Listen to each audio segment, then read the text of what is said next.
Good evening. You're watching the main news on HKIBC. I'm Maisy Mok. Here's a look at tonight's top stories. Hong Kong Observatory considers raising typhoon signal number 8 after midnight as tropical storm Talim intensifies. Hongkongers flock to cash in the latest and probably the last installment of consumption vouchers. Marketa Vondrousova makes history, becoming the first unseeded woman to win the Wimbledon crown in the Open era. The city could see its first gale or storm signal of the year issued later tonight as tropical cyclone Talim approaches. The storm will pass roughly 300 kilometers south of Hong Kong, bringing occasional heavy rain and thunderstorms. Chloe Wong reports. The skies were clear this morning, with slight breezes despite a typhoon heading towards the city. The number 3 typhoon warning signal was raised early this morning and has been enforced all day. At 7 p.m., the storm was 320 kilometers southeast of Hong Kong, moving northwest at 15 kilometers per hour towards the general direction of Lejiao Peninsula and Hainan Island. Talim is expected to pass 300 kilometers south of Hong Kong at around midnight, and the observatory will assess the need of issuing the gale or storm signal number 8. Red flags have been raised at several beaches. The Leisure and Cultural Services Department advised people to stay away from the water. The Education Bureau announced suspension of classes for kindergartens and schools for disabled children. The on-paying cable car suspended operations and will most likely remain closed tomorrow.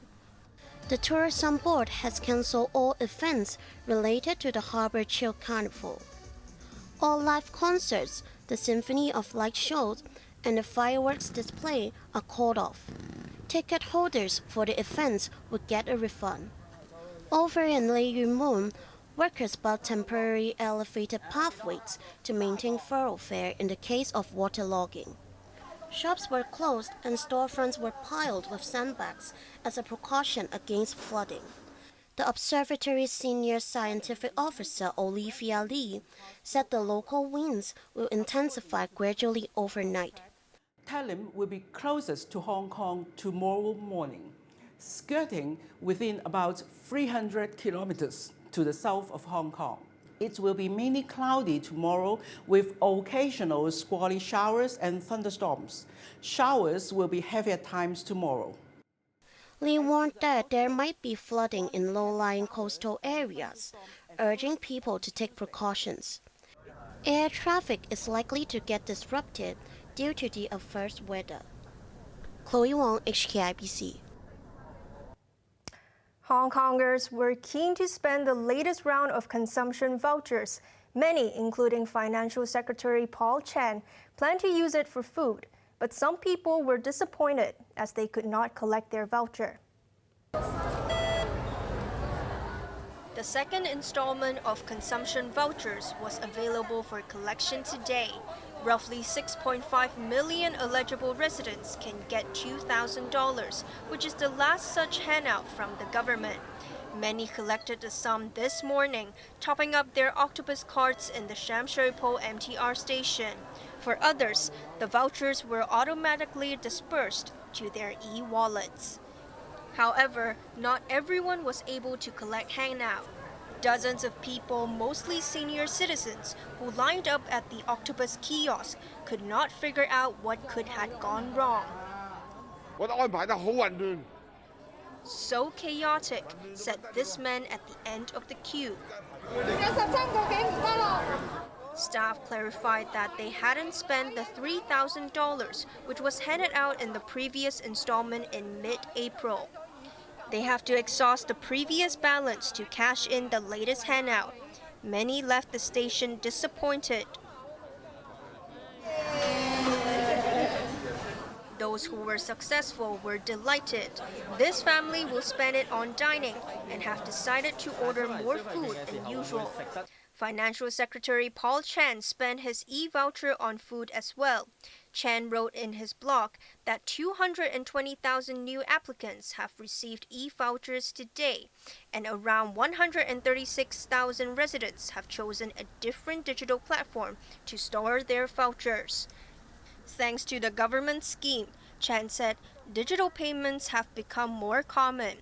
The Monetary Authority recorded $138.5 billion of stored value facility transactions in the first quarter of this year, which is a 25% surge year on year.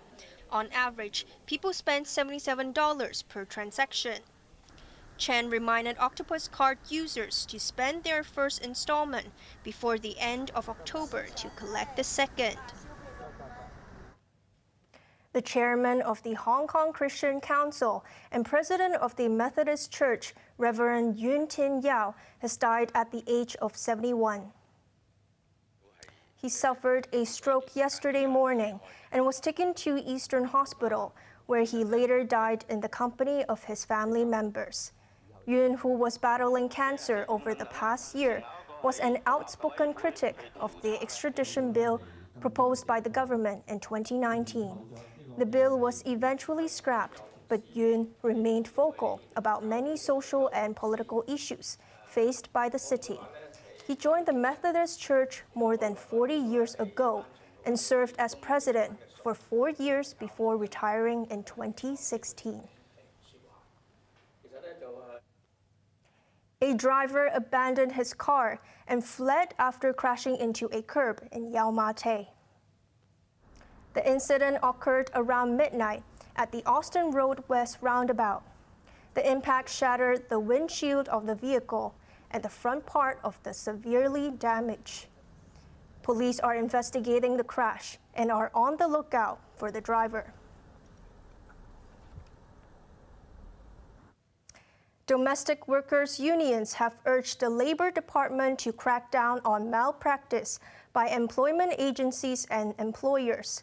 Their pleas came after some employment agencies charge exorbitant handling fees.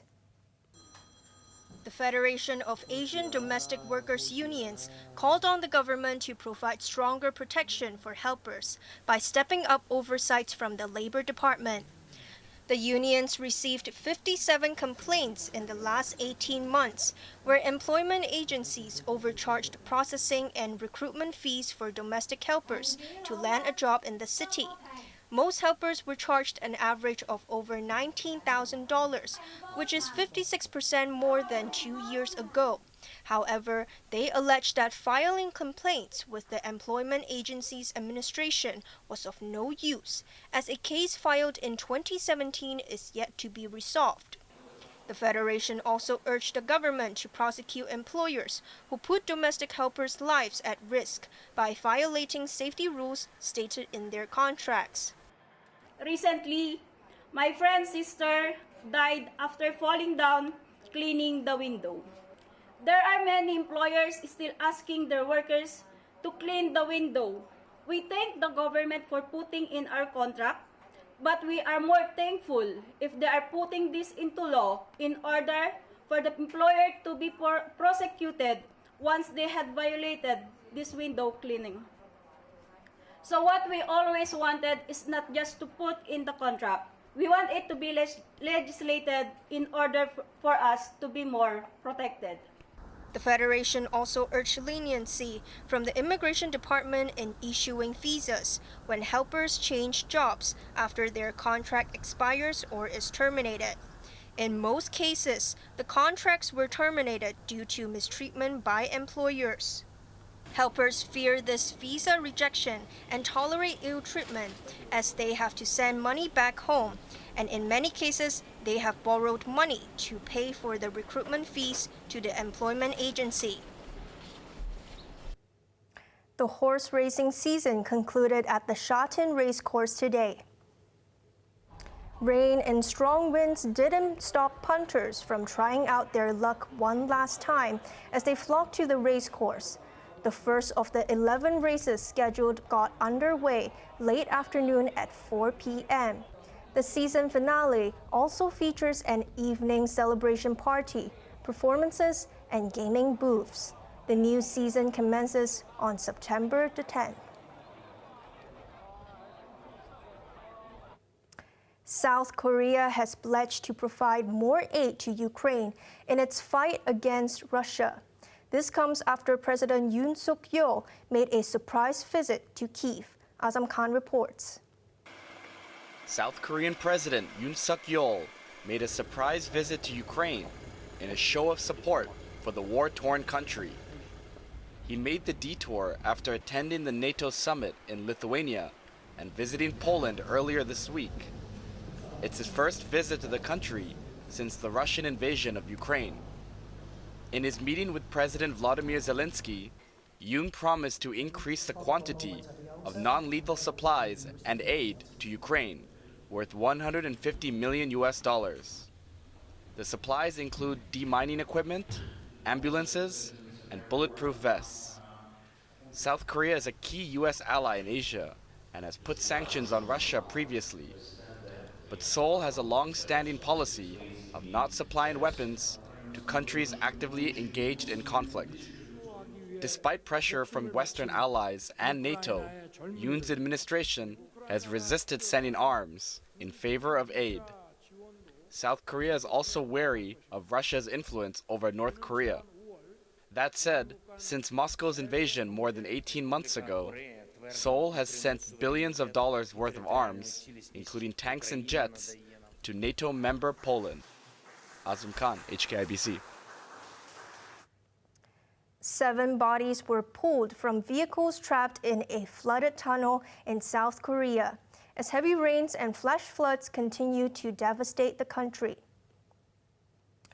Nearly 400 rescue workers searched the tunnel in the central city of Cheongju, where 15 vehicles got swept away in a flash flood. The persisting heavy rains have triggered landslides across the country and have forced thousands to evacuate. South Korea has been pounded by heavy rains for a week, killing 26 and destroying tens of thousands of homes. More than 27,000 households were left without electricity. Heavy rainfall will continue in many parts of the country. Fighters belonging to the Russian paramilitary Wagner group have taken refuge in neighboring Belarus, providing help to train the country's army. Footage released by Minsk shows the mercenaries instructing the Belarusian army on combat skills and providing medical assistance. It is the first time a clear presence of Wagner was made known since the group challenged Russian President Vladimir Putin's authority last month. The short-lived rebellion ended with an agreement that the mercenary fighters, led by Evgeny Prigozhin, could either join the Russian army or go to Belarus. On to the weather now. Expect strong winds with heavy showers and occasional thunderstorms tomorrow. Temperatures will range between 26 and 29 degrees. The aftermath of Talim will bring unsettled weather for the next couple of days. Now let's take a look at the weather around the world.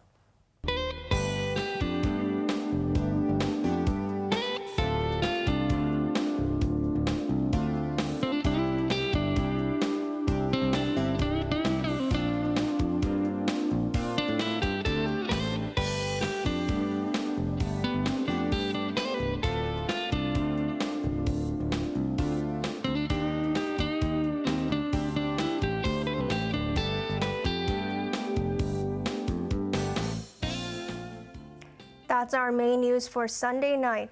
Join us for more news at 11. I'm Maisy Mok. Thanks for watching. Good night.